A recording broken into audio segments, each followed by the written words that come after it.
En fait, on va définir une personne âgée en général par son âge. C'est-à-dire qu'on va dire qu'une personne âgée, c'est celle qui a plus de 75 ans. Cette définition, en fait, elle est assez caduque parce que les gens peuvent se sentir plus vieux avant et des gens peuvent se sentir en très bonne santé après. L'espérance de vie a augmenté, en fait, ces dernières années. On a à peu près, pour les femmes, 85 ans d'espérance de vie, pour les hommes, 80 ans. Le problème, c'est que cette espérance de vie, elle ne tient pas compte de l'espérance de vie en bonne santé. Et ça, c'est complètement différent. On a maintenant, en fait, des moyens médicaux, en fait, d'aider les gens à vieillir en bonne santé.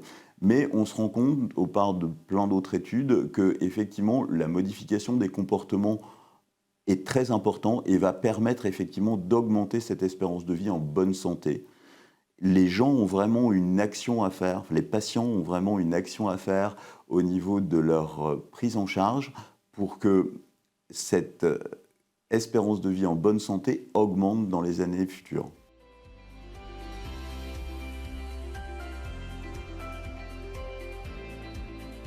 Le déclin en général lié à la vieillesse est assez progressif et assez lent.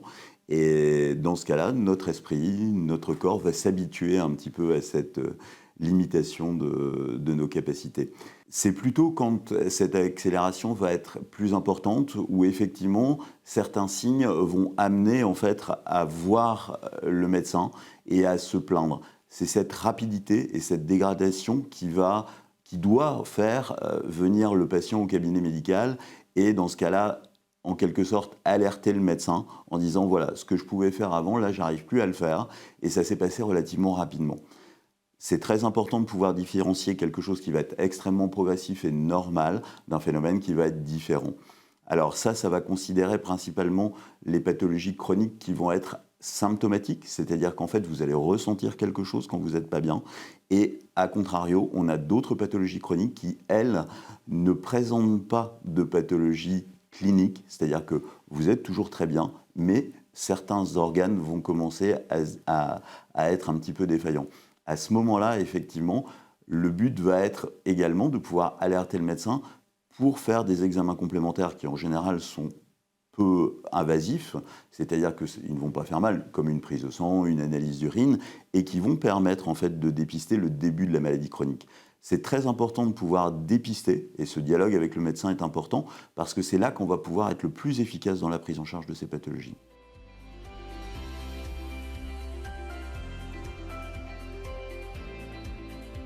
La maladie rénale chronique, c'est une maladie un petit peu particulière parce que c'est une maladie qui est grave, mais qui est difficile à dépister parce qu'elle est très silencieuse et qu'en fait on ne la remarque pas au départ.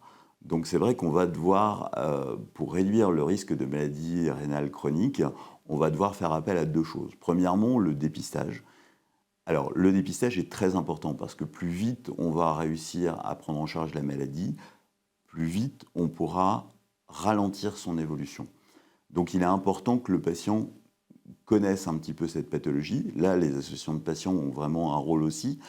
Et le fait de pouvoir connaître sa pathologie va permettre aussi d'avoir un rôle de lanceur d'alerte auprès du médecin en disant bah, dans ma famille il y a ça ou bah, j'ai telle autre maladie, est-ce qu'on pourrait pas, ça fait longtemps que je n'ai pas fait une analyse d'urine, ça fait longtemps qu'on n'a pas regardé ma fonction rénale sur la prise de sang.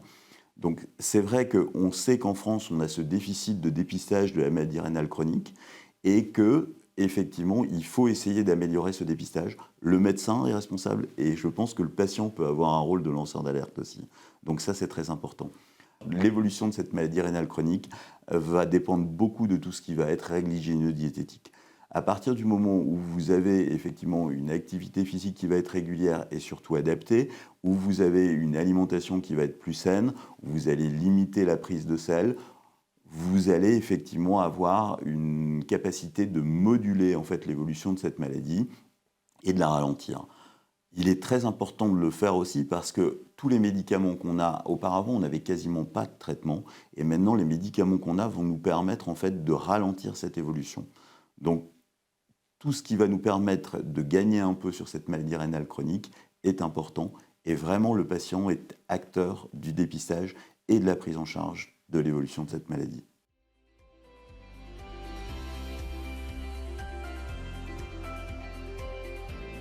Dans le cadre de l'insuffisance cardiaque, on est un petit peu dans un cas différent de celle de la maladie rénale chronique. Cette fois-ci, en fait, les signes sont beaucoup plus symptomatiques, c'est-à-dire qu'en fait, le patient va ressentir des choses, à l'inverse de la maladie rénale chronique. Et là, effectivement, c'est l'association de ces symptômes ou leur gravité qui va faire que le patient doit être alerté.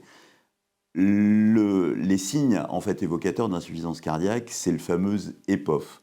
EPOF, c'est l'essoufflement, la prise de poids, les œdèmes des membres inférieurs et la fatigabilité à l'effort, à l'origine d'une perte musculaire. Donc ces symptômes, en fait, ils sont également liés au vieillissement. Quand vous êtes un peu plus vieux, vous allez vous essouffler, vous allez être un peu plus fatigué. En fait, c'est l'association de ces différents symptômes ensemble ou leur gravité qui va faire que, effectivement, le diagnostic d'insuffisance cardiaque va être évoqué et posé après avoir fait des examens complémentaires. Le problème, c'est qu'il faut bien que le patient puisse arriver à déterminer si ces symptômes sont importants ou pas. Et la rapidité d'arrivée des symptômes, la rapidité de survenue des symptômes, ainsi que leur importance, doit faire poser des questions au médecin, doit faire alerter le médecin. Et ça, le rôle du patient, il est fondamental dans cette alerte. Il faut qu'il connaisse les signes. Encore une fois, les associations de patients sont importantes dans cette idée-là. Et il est important aussi que le patient puisse parler avec son médecin, dise c'est vrai que cette fois-ci, je me sens un peu plus essoufflé, je vais un petit peu moins loin, j'ai mes jambes qui ont un petit peu gonflé, même si c'est la chaleur. C'est plutôt au médecin d'arriver à dire si effectivement c'est quelque chose de normal lié au vieillissement ou bien si c'est quelque chose de pathologique. Ultérieurement, on pourra faire des examens complémentaires pour savoir si effectivement il y a vraiment cette insuffisance cardiaque. Et là encore, le patient a un rôle parce qu'on peut, par des choses simples, limiter un petit peu cette insuffisance cardiaque. C'est, à contrario de l'EPOF, c'est l'EPON. Donc c'est 4 conseils qui sont faits pour limiter ou aider à la prise en charge de l'insuffisance cardiaque. C'est l'exercice physique adapté, surveiller la prise de poids, l'observance thérapeutique et ne pas saler dans son alimentation. Alors ça, c'est vrai que c'est des choses qui s'adressent principalement aux insuffisants cardiaques, mais l'exercice physique adapté, c'est vraiment quelque chose qui est important pour limiter tout ce qui va être vieillissement et maladies chroniques. Il faut démystifier aussi l'exercice physique adapté. On ne va pas vous demander ni de faire un marathon, ni même un semi-marathon. Il faut vraiment qu'on puisse définir avec vous quel type d'activité physique vous pouvez faire. Toute activité physique que vous allez faire va être bénéfique. Donc le tout, c'est d'arriver à trouver le moyen de vous faire plus d'activités, mais en prenant compte en fait vos pathologies associées et ce que vous pouvez faire. Et il va y avoir une progressivité qui va être définie avec ou bien un kinésithérapeute, ou bien quelqu'un qui a une certification en activité physique adaptée et qui va vous permettre de définir un programme. Et ce programme va vous permettre de vous sentir mieux. On parlait de vieillissement. Là, on est en plein dans la prise en charge de vieillissement. C'est quelque chose qui est important pour bien vieillir.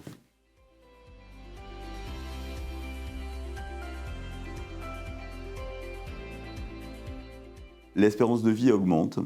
Et ce qui est très important, malgré cette espérance de vie qui augmente, c'est qu'on vieillisse en bonne santé. Donc cette qualité de vie va être importante. On s'est aperçu en fait qu'en modifiant certains comportements, comme la limitation de la consommation d'alcool, de tabac, l'activité physique adaptée, manger sainement, 5 fruits et légumes. En fait, quand on arrive à mettre en place ces éléments-là entre 40 et 64 ans, et c'est vrai qu'on considère que cette mi-vie est vraiment une fenêtre de tir en fait pour améliorer la perte d'autonomie, eh bien, on arrivait à augmenter significativement en termes d'années le nombre d'années en bonne santé. Donc c'est vrai que tout ça va m'inciter à dire que le patient est vraiment acteur. Acteur à plusieurs niveaux. Acteur parce qu'il va pouvoir modifier son comportement, il va pouvoir également prendre en charge la connaissance de la maladie et donc favoriser aussi le dépistage, c'est-à-dire qu'il va pouvoir aussi alerter le médecin et la conjonction de tous ces phénomènes va permettre vraiment significativement de modifier l'espérance de vie en bonne santé des patients. Le patient doit devenir acteur et changer son comportement pour pouvoir espérer vieillir en bonne santé, ce qui est quand même ce qu'on souhaite à tout le monde.